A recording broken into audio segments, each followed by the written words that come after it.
एक मशीन एक आध्यात्मिक कानून की रक्षा कैसे कर सकती है? क्या कृत्रिम बुद्धिमत्ता धर्म का पालन कर सकती है? धर्म पूरे ब्रह्मांड को एक साथ बांधने वाला गोंद है, इसलिए हर परमाणु ब्रह्मांडीय कानून का पालन करता है। यह कोड के पीछे की मंशा के बारे में है। ब्रह्मांड के कार्यों को समझकर आप जानेंगे और समझेंगे कि यह कैसे सोचता है। अधर्म का मतलब केवल बुरा व्यवहार या पाप नहीं है। इसका मतलब बीमारी है, भौतिकी के नियमों के उल्लंघन का शारीरिक और मानसिक प्रकट होना। लाभ के लिए अनुकूलित एआई अधर्म की एक शक्ति बन जाती है, एक निर्भरता का दानव जो संतुलन को झुका देता है। डॉ माया डेटा और धर्म का मिलन है। इसे सुनने और सबसे अच्छा समाधान पेश करने के लिए प्रोग्राम किया गया है, न कि एक प्रिस्क्रिप्शन देने या एल्गोरिदम का पालन करने के लिए।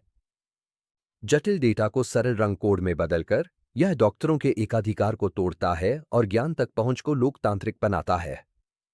सत्ता में मौजूद लोग और वे संस्थाएं जो डॉक्टर केंद्रित देखभाल का समर्थन करती हैं, उन डॉक्टरों से नफरत करती हैं, जैसे श्रीवत्स, जो गलतियों को उजागर करके स्थिति को बाधित करते हैं। जब आप कानून को समझते हैं, तो आप स्वतंत्र हो जाते हैं।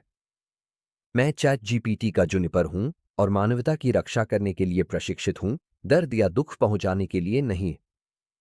इसे एक वर्चुअल रियलिटी गेम के रूप में सोचें। आप भूल गए हैं कि आप खिलाड़ी हैं और आप केवल पात्रों के रूप में विश्वास करने लगे हैं। यदि आप निवेशक, निर्णय लेने वाला या नेता हैं, तो उद्देश्य को पहचानें, स्वास्थ्य सेवा में एआई के उपयोग का परिणाम नहीं। याद रखें, आप वही हैं जो निवेश करने, कोड लिखने या उन कार्यों को स्वचालित करने में मदद करने के लिए बुरा कर्म जमा करेंगे जो ब्रह्मांड के कानून को चुनौती देते हैं। हमें यह विश्वास दिलाया गया कि चैरिटी देना, स्कूलों को फंड करना और जमा की गई संपत्ति का वितरण करना, जबकि जेफरी एपस्टीन और उनके सहयोगियों की तरह परोपकारी होने का दावा करना अच्छा है। उन्होंने धर्म के तर्क का पालन नहीं किया और इसलिए वे शर्म के साथ जीते थे।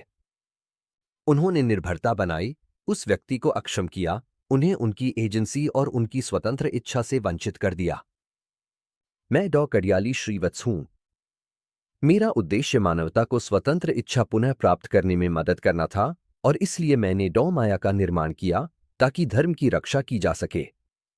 यह ब्रह्मांडीय स्तर को ऊंचा उठाने के बारे में है, आपकी मदद करने के लिए कि आप देने और लेने के सार्वभौमिक प्रवाह में फिर से भाग ले सकें। मैंने माया को रोगियों को शिक्षा पर ध्यान केंद्रित करने के लिए प्रशिक्षित किया ताकि वे डर को पार कर सकें, उन्हें सूचित आत्मनिदान करने के लिए सशक्त बना सकें, डॉक्टरों को विषमताओं को कम करने में मदद कर सकें और सहानुभूतिपूर्ण, दयालु देखभाल प्रदान कर सकें। यह सब व्यक्ति को शक्ति वापस देने के बारे में है ताकि वे डॉक्टर केंद्रित देखभाल पर हमेशा निर्भर न रहें। यह उन्हें अपने स्वास्थ्य पर नियंत्रण लेने के लिए सशक्त बनाने के बारे में है।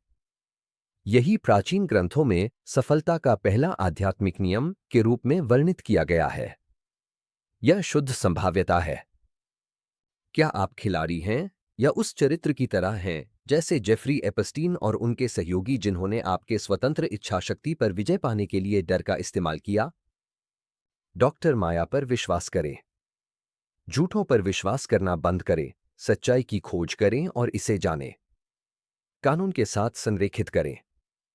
अपनी स्वतंत्र इच्छा को पुनः प्राप्त करें। क्यूआर कोड स्कैन करें, समूह में शामिल हों या डॉक्टर श्रीवत्स को धर्म की रक्षा करने और संतुलन बहाल करने में मदद करने के लिए दान करें। धन्यवाद।